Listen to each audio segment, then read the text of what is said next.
Hello everyone.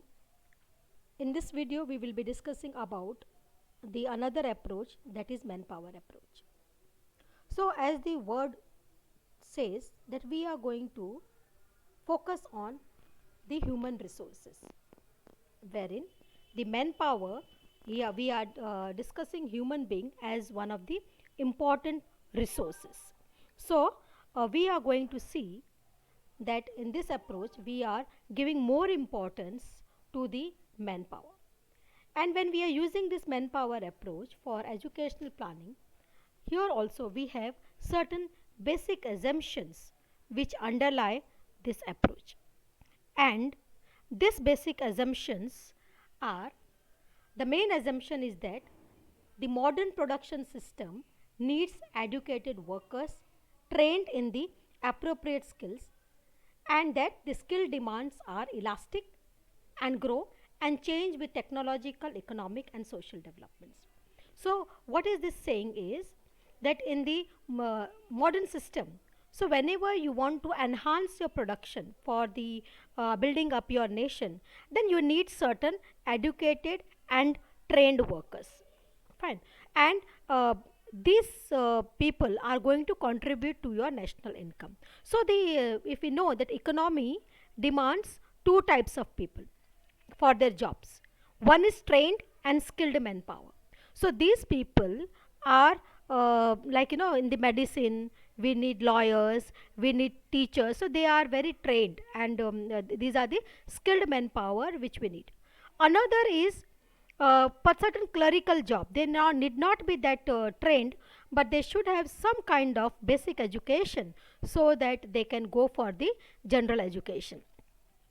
And we have this technical education also, you need plumbers, you need welders, so all these things. So the assumption here is that if you want to increase your production, then you need more educated workers in that particular skills. They should be trained in that appropriate skills.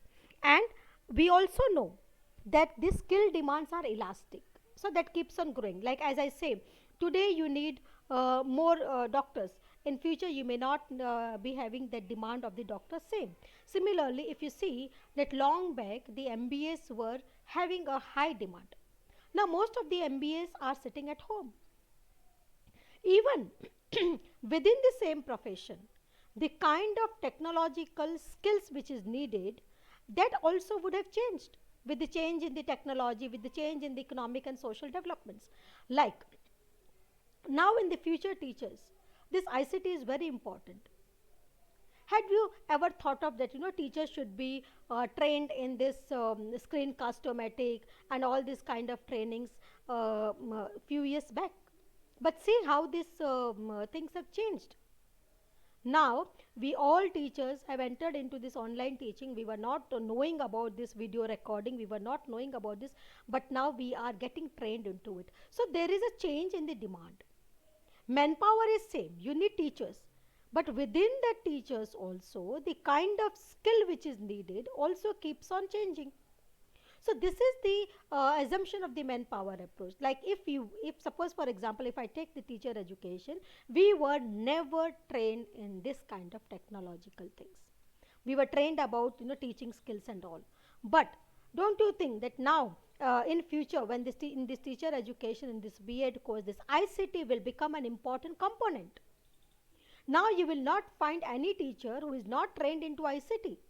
All will be trained how to integrate ICT into teaching, because this is the demand of the society now. So this is the first assumption, which says that the modern production system needs educated workers which are trained in appropriate skills, and within that also these skill demands are also elastic and they keep on changing. Assumption number 2. Manpower approach thus forecasts a country's future demand and supply position of manpower needs and provides qualified persons of the right caliber for the purpose. So what are we doing here in manpower approach? In manpower approach, we are basically forecasting that in future there is going to be a high demand for a technocrat. Now see, this coding has come up.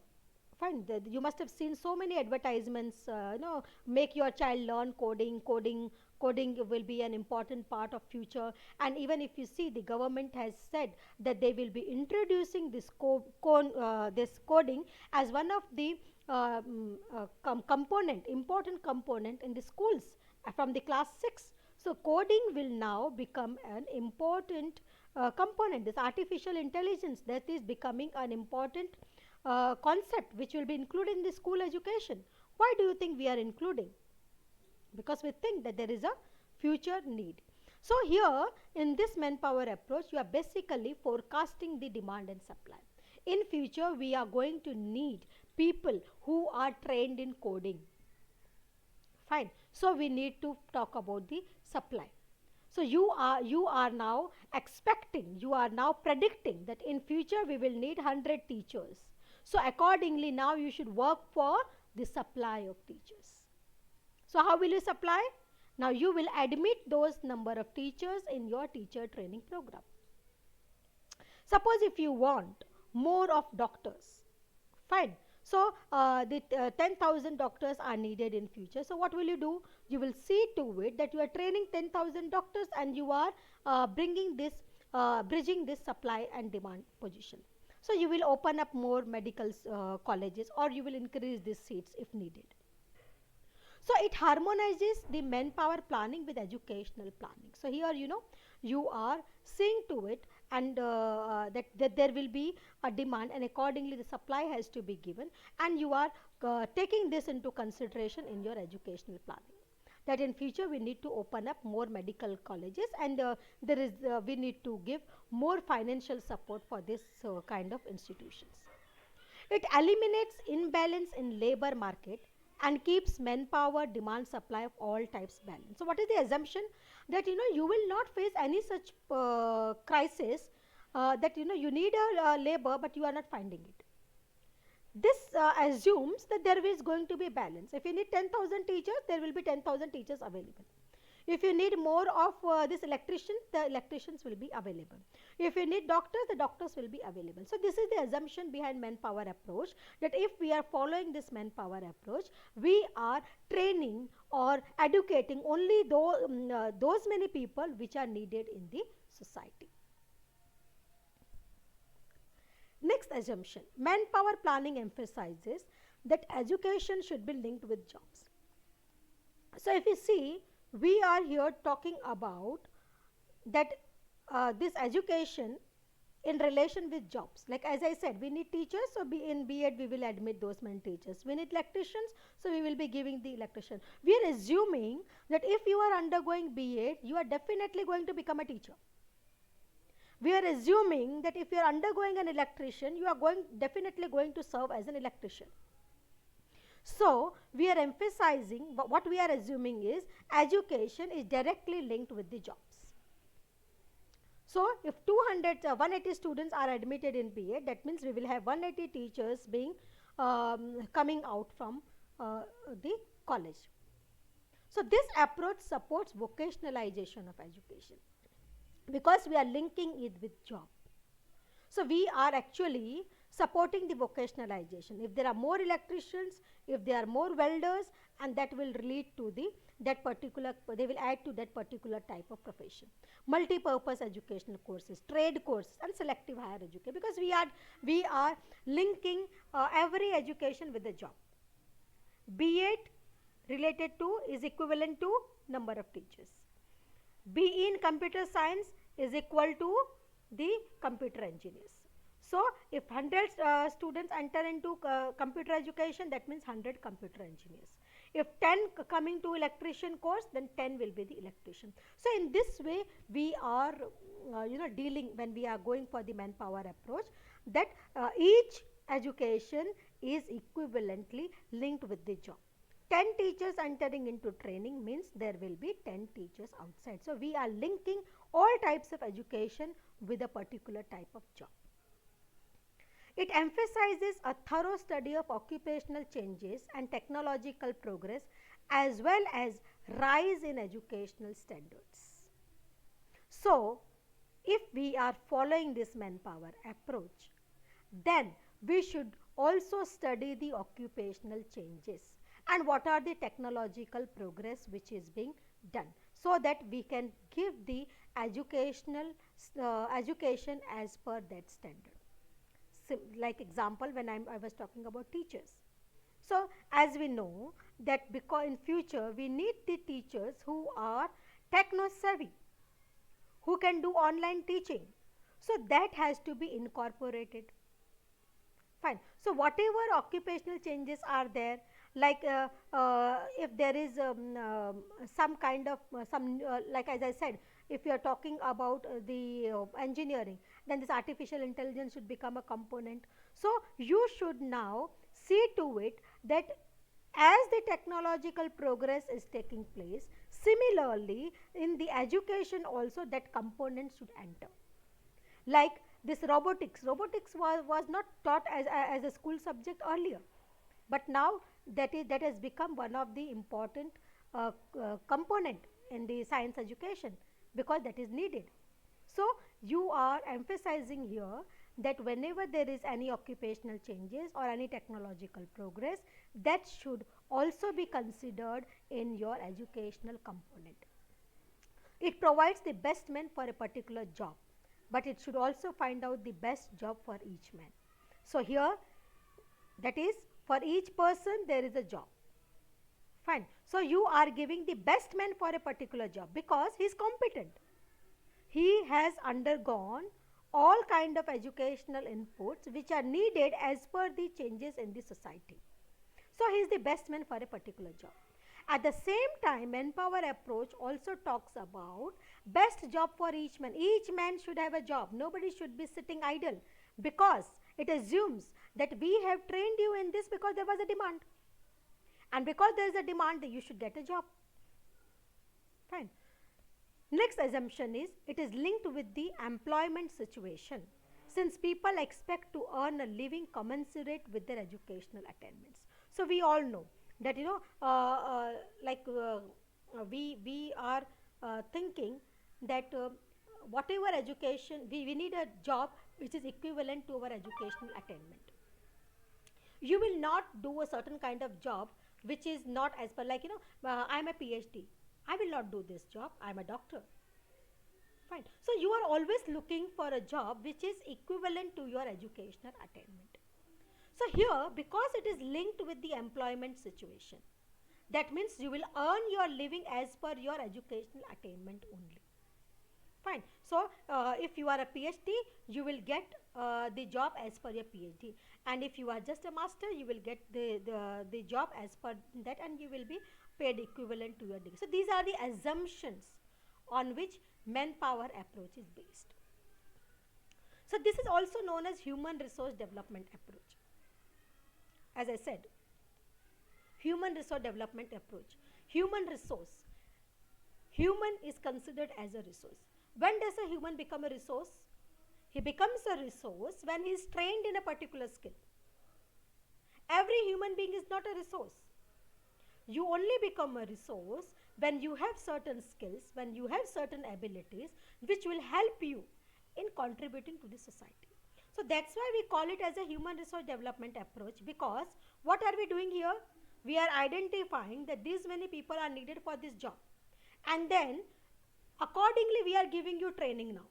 That means we are instilling in you the required knowledge, the required skill in you, the required competences in you.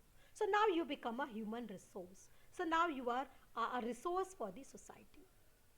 So this is also known as human resource development approach. So human resource development is the process of building the knowledge, the skills, the working abilities, and the innate capacities of all the people in the society.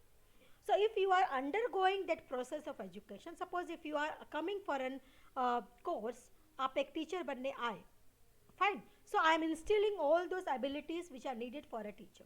So when you will go out, you are a human resource which will be useful for the society, because all those kinds of knowledge and competencies I have instilled in you. Next assumption. In order to formulate a strategy of human resource development for a particular country, it is essential to make a systematic assessment of its human resources, problems and requirements. So now, if you are developing a human resource, you need to also consider the requirement of your own country. Fine. What is the requirement of your country? What are the problems of your country? The problems and requirements, you should see what are the requirements of your society, what are the peculiarity which is needed in your society, and accordingly you should go for it. So we have seen that these are some of the assumptions of the manpower approach, and then we saw that manpower approach is also known as human resource development approach, and we should keep into mind the basic requirements of a nation and accordingly deal with it. Now we will move to the steps. If you are following the manpower approach to educational planning, then the steps which are involved are this: assessment of manpower requirement, program for development of formal education, program for strengthening in-service training, and the structure of incentives. So, assessment of manpower requirement. First, here you will assess now what kind of manpower is required, how many teachers you need, how many doctors you need, how many engineers you need. So, you are making an assessment of manpower requirements. We need this many nurses, we need this many doctors, we need this many teachers. So, in the first step, you will assess the needs. So, you are doing the need assessment. Right. Once this need assessment is done, now you need to prepare them. So, the second obvious step will be program for development of formal education. You need engineers, so now you have to prepare them. How will you prepare them? You will give them some formal education. So, what will you do is, you will give them some kind of formal education, that is they will enter into the BE. If it is for teacher, then they will enter into B.Ed course. Fine. If it is doctors, then they will enter into MBBS degree. So, you are giving them the formal education. So, now you will develop that, okay, these many teachers are required. So, I need to give formal education to these many teachers. So, now you will work on the program for development of formal education. Third is program for strengthening in-service training. Now, you need to give them in-service training also. As we all know that, when suppose if I give my example, I entered into a teacher education profession. Fine. Now, I am feeling the need of this incorporating technology in my teaching, but I was not being trained for this. So, now what will I do? Now, I will get trained myself into this technology, into this different types of techniques which I can use to reach to my students, understanding how I can integrate the ICT into my teaching. So, what will I do? So, now I will go for the this in-service training program. So, I am now entering into the in-service training program, wherein I got trained into how to use this OBS, how to use this YouTube, how to integrate this technology in my teaching. The next step is structure of incentives. Now, you need to reward the people. Fine. Otherwise, they will not get excited, they will not get stimulated, and we need them to take action. So, you are trained, you are a trained teacher, but then you do not find like working for teaching, because you think, okay, you are paid just 5,000 rupees as a teacher, and that is not that is not stimulating you, that is not motivating you. So, if I want to motivate you so that you contribute to the society, so there should be a proper structure of incentives. So, I need to give you an incentives so that you enter into it.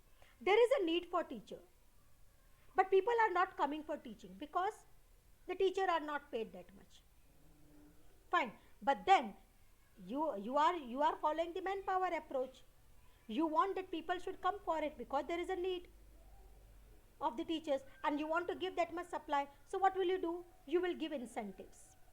As you must have seen that we find that many people do not enter into this scientific research. Fine. So, you must have seen there are government schemes which are motivating the people to come for this pure researches in science field, And we have also seen that many ladies, women do not come for the science field. So there are certain schemes which are going on to give them incentive, to encourage those people so that they enter into these professions, because there is a need and we need to give the supply. So they will not come unless and until you have a proper structure of incentives. So you need to give this proper structure of incentives. So these are the 4 steps you will follow when you are using a manpower approach. Number 1 is need assessment, for which profession there is a need. Second, after doing the need assessment, give them a proper kind of formal education. Third, because they have entered into the profession, but because there is a changes in the society which takes place, technological changes and all those changes, so you need to give them in-service training. And another is give them proper structure of incentive should be there, because if there is no incentive, if there is no motivation, then it will not act as a stimulation to enter into that profession. Now, if we see the limitations of this, so what they are saying, if you see the assumption, they have said that the manpower and education are related. Like each person has a job outside. So if you are entering into a B.Ed, you are going to be a teacher. Fine. But it is seldom found that an occupation can be taken by people with different educational backgrounds. So what is the assumption here? If you are entering into a B.Ed, that means you are going to become a teacher. But do all of you become a teacher? After doing B.Ed, many of you came for M.Ed. After doing B.Ed, many of you are sitting at home and just doing the tuition classes. After doing B.Ed, many of them are working for such kind of online videos, like this online apps like Udemy, Unacademy. You must have seen that a person who has done his chemistry has become a chemical engineer. So if you see, for one particular course, you have so many jobs to enter. Fine. How can you say that this person is going to become a teacher only? So after doing a chemical technician can be a chemical engineer or a doctor. A person who has done medicine did not become a doctor and is not serving into the hospitals and has become a researcher. Similarly, a chemical engineer, he became a pharmacist, he has opened a medical shop. So that means there is no correspondence. Like if you will do this chemical engineering, you are going to become this only. You have so many professions. If you are done the MBA finance, you may not enter only in the financial sector, you are doing something else also. Fine, so this is the limitations. Manpower forecast can seldom be made with reliability beyond short-term period of 5 to 8 years. The time perspective required by educational planning as a whole is 15 to 20 years, though it is possible to influence the supply in the pipeline over shorter periods. So here the educational planning is for a longer period. Suppose if I am planning today, okay, I came to know we need more medicals. So can you immediately give the medical students? Can you immediately create the doctors? You cannot. You need more time, because if you are actually if you are targeting the people who are in the pipeline, means to those who are into the school, then also from the 10th onwards, you want that most of them should go for the 11th and 12th science. Then they will go for the medical field. Then only they will become. So how many years you need? If you are planning from the 10th standard, 11th, 12th, 2 years, and then 4 years MBBS, that means after 6 years you will be able to give the medical students. So this you cannot make that reliability. By the time they will come out, maybe the situation changes. Fine. So this is very difficult. If you are following only the manpower approach, then you cannot be reliable of the data which you have, because that reliability can be only for 5 to 8 years. And this by this time, that time will be taken for preparing. इतना time तो आपको चाहिए कि आप जो है, जैसे कि अभी हम बात कर रहे हैं कोडिंग की, आर्टिफिशियल इंटेलिजेंस की. Fine. So when will you get those people? From the 6th standard we have introduced. तो छठी सातवीं आठवीं पढ़ पढ़ के आएगा, तब जाके वो एक आर्टिफिशियल इंटेलिजेंस के अंदर उसको ट्रेनिंग होगा. By the time he will come out, there will be so much technological advancement in this society that we need something new. At the most what we can do is, थोड़ा मोटा हम लोग जो है हमारे engineering के अंदर जो है कोडिंग को इंपॉर्टेंस देकर और वहाँ पे शुरुआत करके, तो भी आपको 4-5 साल का टाइम लगेगा. So this kind of forecast can not be reliable for a longer period of time. Educational component of different occupations changes with technological progress and the rise of educational standards. Okay, so as I said, educational component keep on changing. आज जो है वो कल नहीं होगा. तो आज आपने जो है एक component तैयार किया कि for teachers I want to introduce this, but then the changes in the society are taking place at such a high rate that by the time they will come out, like we find that especially in the computer science, we do find by the time they complete their graduation and they come out, whatever they have studied has become obsolete. So this is also one of the limitation of manpower approach. The occupational needs of the economy are not the whole of society's need for education. So as I said, in this, what is the assumption? Education is for job. Fine. So we are relating education only with the job. But is education only for job? We have so many women and girls who are taking up education, but they are not taking employment. Fine. So, but does it mean that education is not helping them? Like if many of you girls who take up education and do not go for serving in the society, but don't you think there is some change in you? Maybe you will be able to give better education to your children. Maybe you will be able to instill better values. Fine. आप job करने नहीं जा रहे हो, but your education may have helped you being a good person. Maybe you are able to contribute to the society. Like because you are educated, you are not leading to environmental problems. आपको पता है सफाई रखनी है. Like in this COVID, if you are educated, you are safeguarding yourself.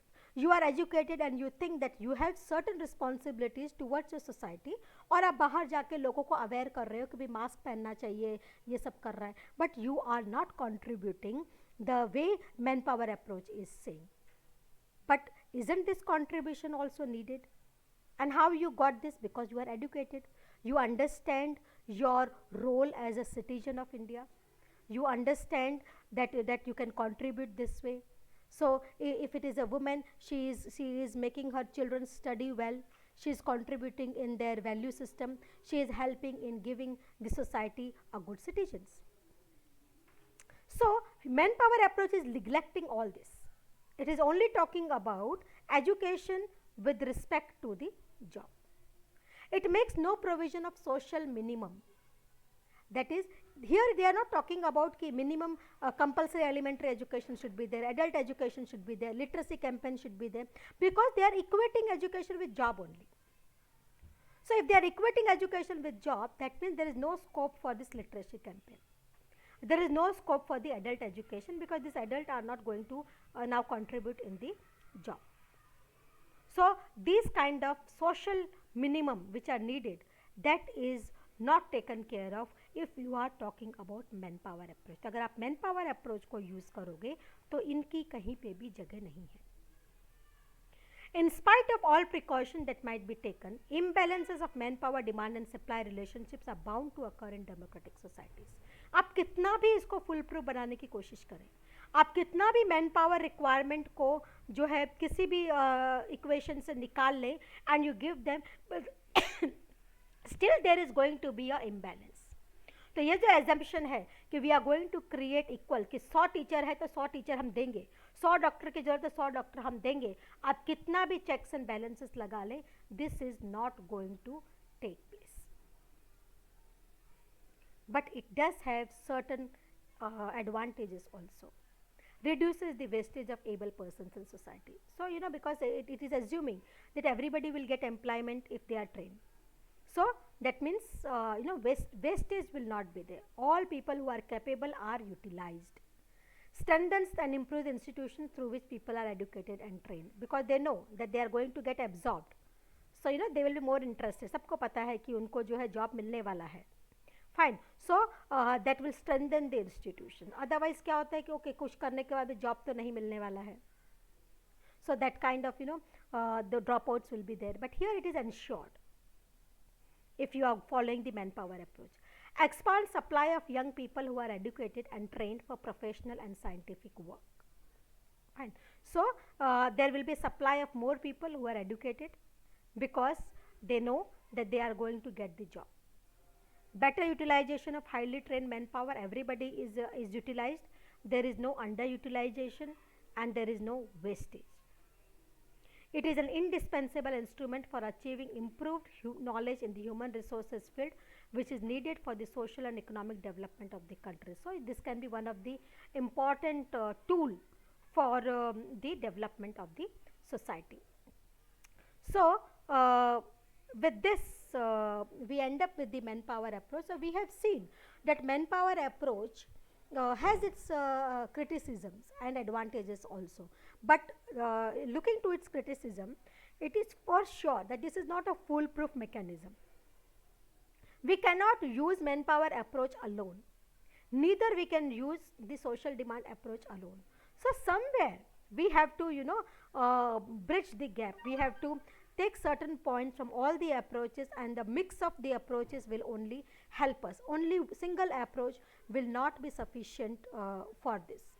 Fine. So with this I end up, and in the next class we will come up with the another approach. Thank you.